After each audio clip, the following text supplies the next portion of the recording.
Assalamualaikum warahmatullahi wabarakatuh.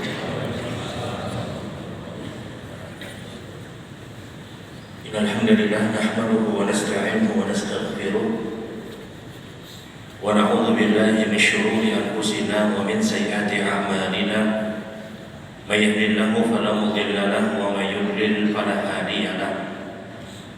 Asyhadu an la ilaha illallah wahdahu la syarika lahu wa asyhadu anna Muhammadan abduhu wa rasuluh. Allahumma shalli ala Muhammad wa ala ali Muhammad kama shallaita ala Ibrahim wa ala ali Ibrahim innaka Hamidum Majid. Allahumma barik ala Muhammad wa ala ali Muhammad kama barakta ala Ibrahim wa ala ali Ibrahim innaka Hamidum Majid. Ikhwan fillah, ibu-ibu, bapak, saudara-saudara jamaah salat subuh Masjid Hasanuddin rahimakumullah. Mari sama-sama tentunya kita bersyukur kepada Allah Subhanahu wa taala di kesempatan pagi hari ini, di hari yang sangat baik pada bulan Dzulqa'dah. Kita tahu Dzulqa'dah adalah salah satu bulan yang suci, bulan yang agung dan bulan yang mulia. Di rumah dari rumah-rumah Allah, di waktu terbaik dari 24 jam, di waktu pagi, sebagaimana doa Nabi SAW, Allahumma barik li ummati li bukuhiha. Ya Allah, berkahilah umatku di waktu paginya. Kita bersama diberikan kesempatan oleh Allah hadir di salah satu majelis dari majelis-majelis ilmu. Dan tentunya kita sama-sama berharap dan berdoa apa yang kita lakukan di kesempatan pagi hari ini adalah satu dari ketaatan-ketaatan yang diterima oleh Allah Subhanahu wa taala. Amin ya rabbal alamin. Kemudian salawat serta salam kita tujukan kepada Nabi dan kepada Rasul kita Nabi Muhammad sallallahu alaihi wasallam.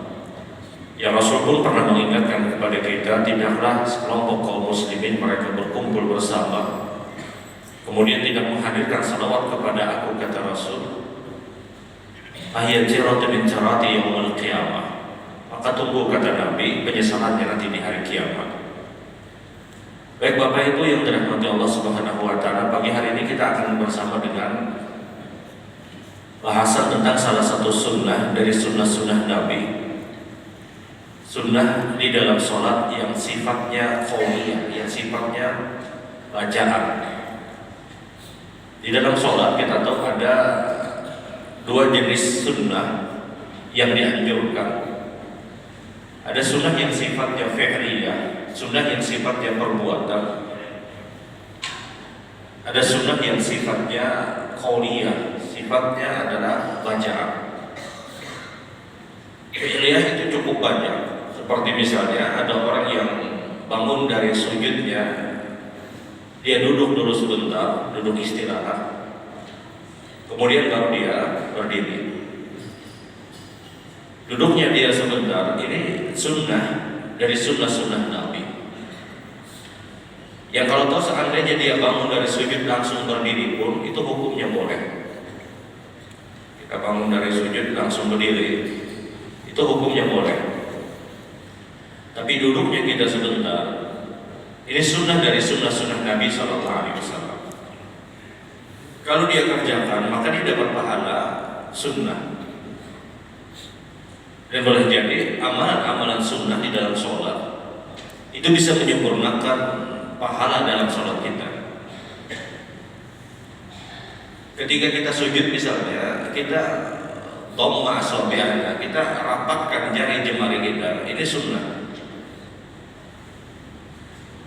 Tapi kalau dia sujud, dia tidak rapatkan jari jemarinya, dia buka sedikit, maka akan berbeda pahalanya dengan orang yang menggabungkan jari jemarinya. Sebagaimana praktek perbuatan Nabi SAW.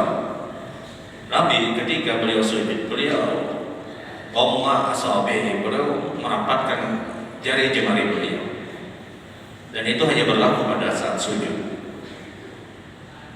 Nah, orang yang melakukan perbuatan tersebut dia dapat pahala sunnah. Sehingga perlu bagi kita juga untuk mengetahui sunnah qauliyah, sunnah yang sifatnya bacaan.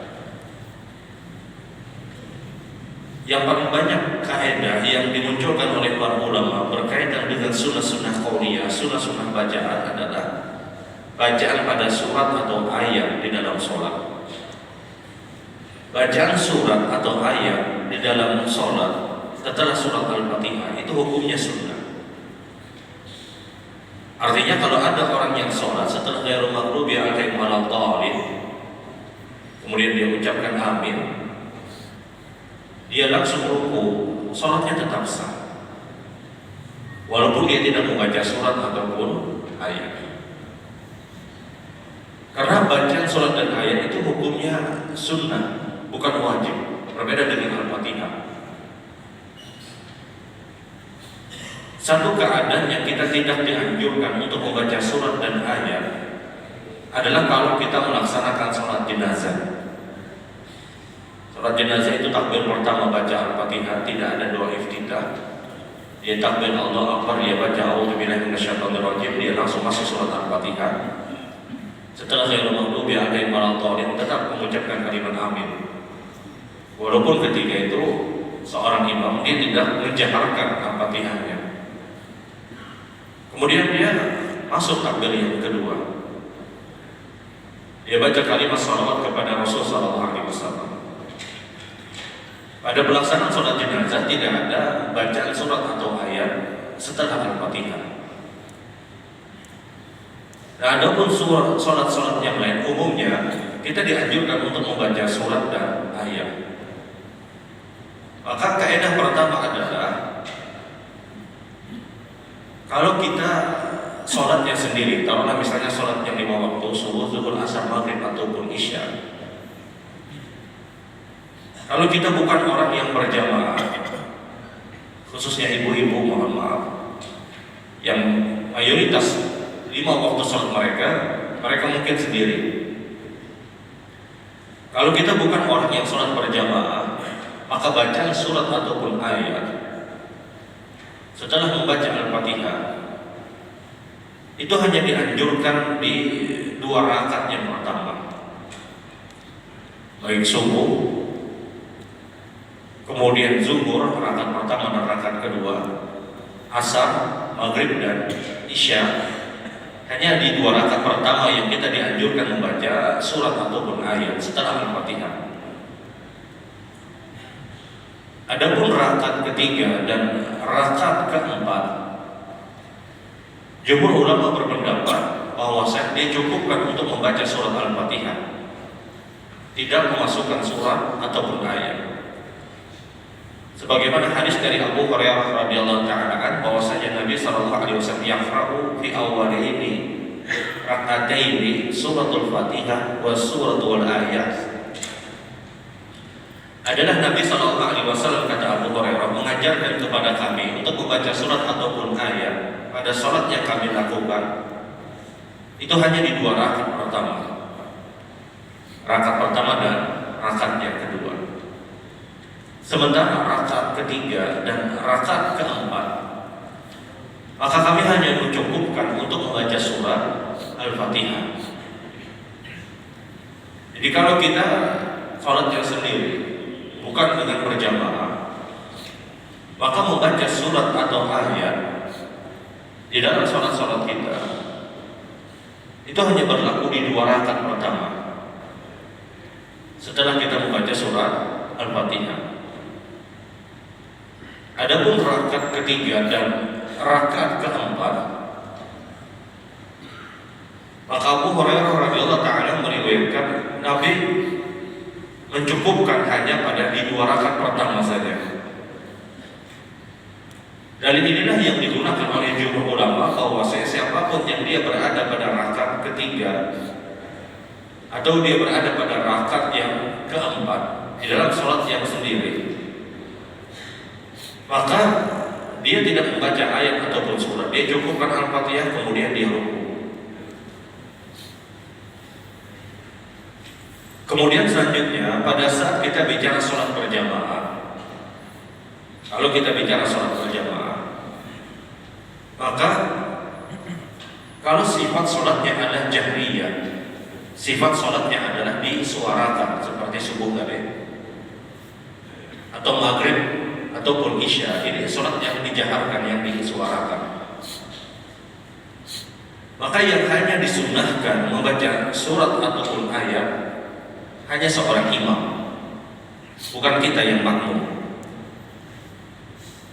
Jadi di dua rakaat pertama, pada saat sholat tersebut sifatnya adalah jahriyah, yang disuarakan, maka yang hanya disunnahkan membaca surat ataupun ayat setelah Al-Fatihah itu hanya berlaku bagi imam, bukan untuk makmum. Mohon maaf, walaupun kita hafal bacaan imam tadi, imam misalnya membaca surat yang kita hafal,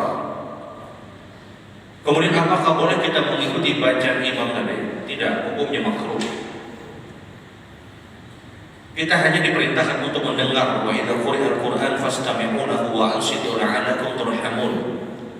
Kalau kalian diperdengarkan ayat-ayat Al-Qur'an, istami'u lahu wa ansitu, dengarkan dan renungkan, kata Allah, agar la'allakum turhamun, agar kalian mendapatkan rahmat dari Allah. Jadi kalau kita sholat berjamaah bersama imam yang sifat sholatnya adalah jahriyah, yang itu disuarakan, subuh, maghrib ataupun isya, di dua rakaat pertama tersebut, maka kita tidak dianjurkan untuk ikut membaca surat atau ayat. Mohon maaf, walaupun kita hafal bacaan tersebut, karena terkadang kita mengumpati bacaan imam, imam membaca bacaannya nyaman, kita ikuti. Perintah Allah adalah dia dengarkan dan renungkan. Ada sahabat Nabi SAW ketika mengerjakan sholat subuh bersama Rasul. Ternyata sahabat yang di belakang Nabi, dia membaca, mengikuti bacaan Nabi SAW. Karena baca Rasul SAW jelas ada bacaan terbaik. Dan itu diikuti oleh sahabat yang di belakang. Selesai sholat, Nabi SAW kemudian berpaling kepada para sahabat, kata Rasul, la'allakum taqra'una khalfa imamakum. Apakah ada, kata Nabi, di belakang saya tadi, di belakang imam, di belakang Rasul, apakah ada orang yang membaca bacaan tadi, kata Rasulullah? Sahabat mengatakan, benar ya Rasulullah, kami ikut membaca ya Rasul. Maka kata Nabi, jangan engkau baca apapun di belakang imam illa bifatihatil kitab, kecuali hanya surat Al-Fatihah. Kalian jangan ikut membaca, kata Nabi. Dan ketika itu terjadi pada sholat subuh, illa bifatihatil kitab, kecuali hanya Al-Fatihah. Dan ini dalil bahwasanya makmum tetap wajib membaca Al-Fatihah.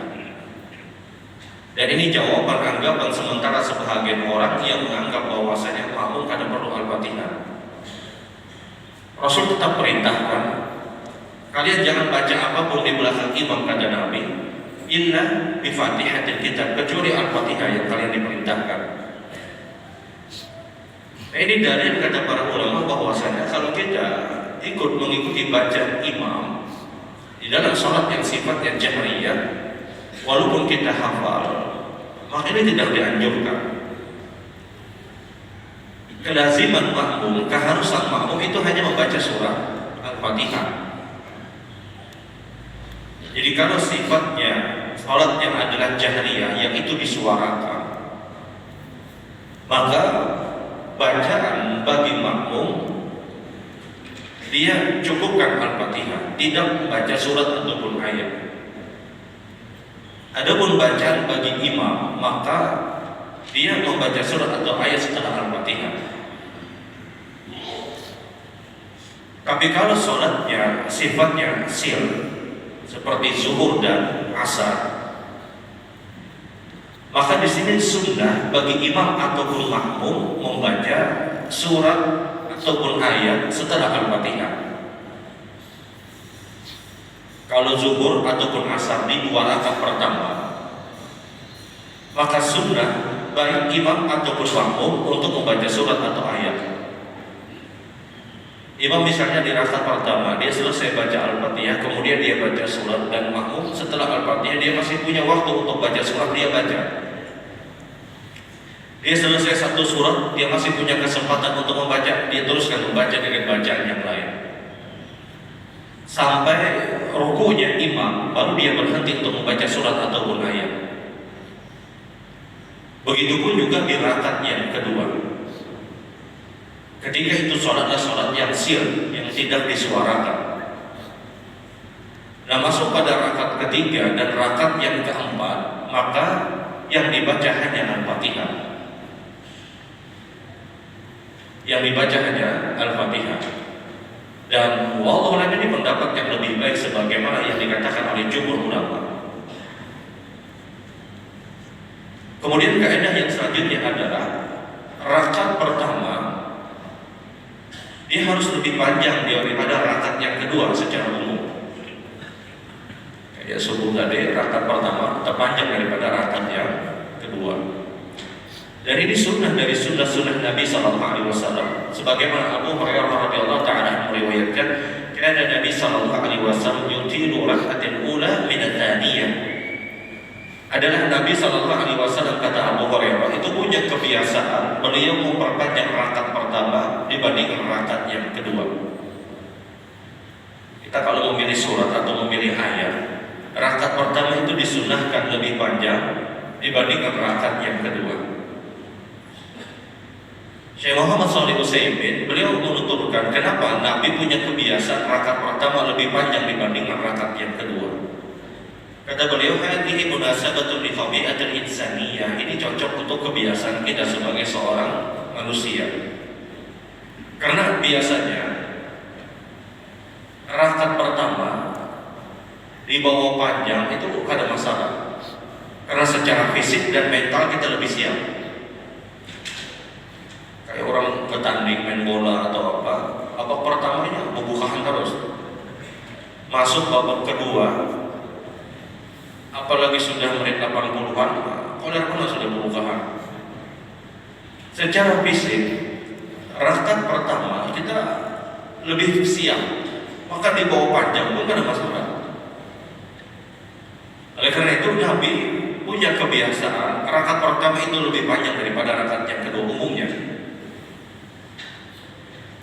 Dan rakaat kedua, ini catatan keras yang disebutkan oleh para ulama. Rakaat kedua itu harus bahkan wajib lebih panjang daripada rakaat ketiga dan keempat dalam semua sholat. Karena rakaat ketiga dan keempat itu mayoritas jumhur ulama berpendapat hanya diisi Al-Fatihah.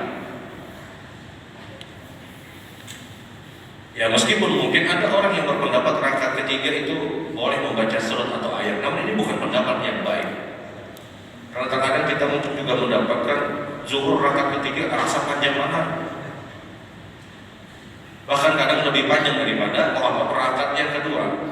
Nah, ini kemungkinannya, mohon maaf, imam kada tahu atau imamnya melamun misalnya, imam kada tahu hukum dipanjangnya rakaat ketiga. Padahal rakaat ketiga dan rakaat keempat itu Nabi SAW hanya memasukkan Al-Fatihah secara umum. Dan sekarang kalau kita mendapatkan ada imam rakaat ketiga atau rakaat keempat, taruhlah di zuhur ataupun asar misalnya, atau di waktu sholat yang lain, ternyata panjang, Al-Fatihah kita sudah lama selesai, apakah kita boleh mengisi surat atau ayat? Ya kan, kita menunggu imam rukuk, ada apa mau dulu rukuk? Rakaat ketiga dia panjang. Padahal sunnahnya adalah rakaat ketiga dan keempat tidak boleh lebih panjang daripada rakaat yang kedua. Karena rakaat ketiga dan keempat itu hanya diisi Al-Fatihah. Ada mungkin satu keadaan rakaat ketiga itu panjang. Maklum dia hanya selesai Al-Fatihah, dia punya waktu yang cukup.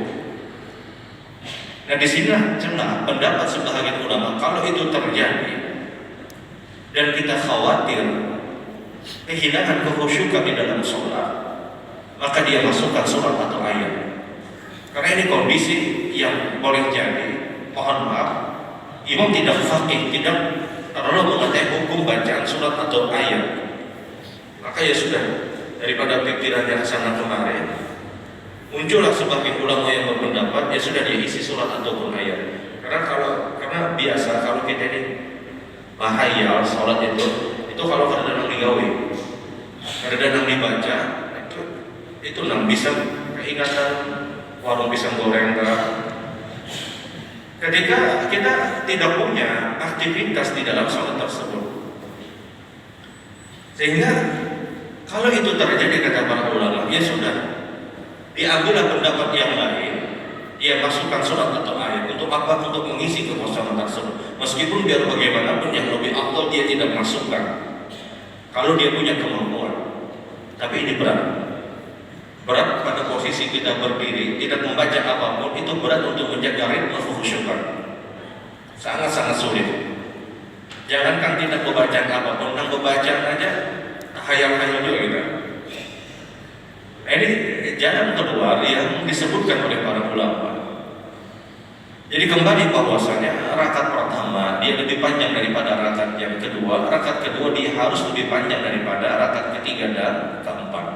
Dan ini hanya sholat yang 5 waktu, subuh, zuhur, asar, maghrib ataupun isya.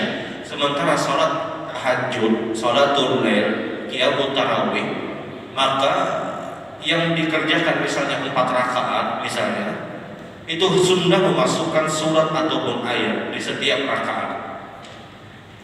Witir 3 rakaat dia masukkan semua surat ataupun ayat di setiap rakaat, tidak sama seperti salat yang 5 waktu yang hanya berlaku di 2 rakaat pertama untuk memasukkan surat ataupun ayat. Subhanakallahumma wa bihamdika asyhadu an la ilaha illa anta astaghfiruka wa atubu ilaik. Assalamualaikum warahmatullahi wabarakatuh.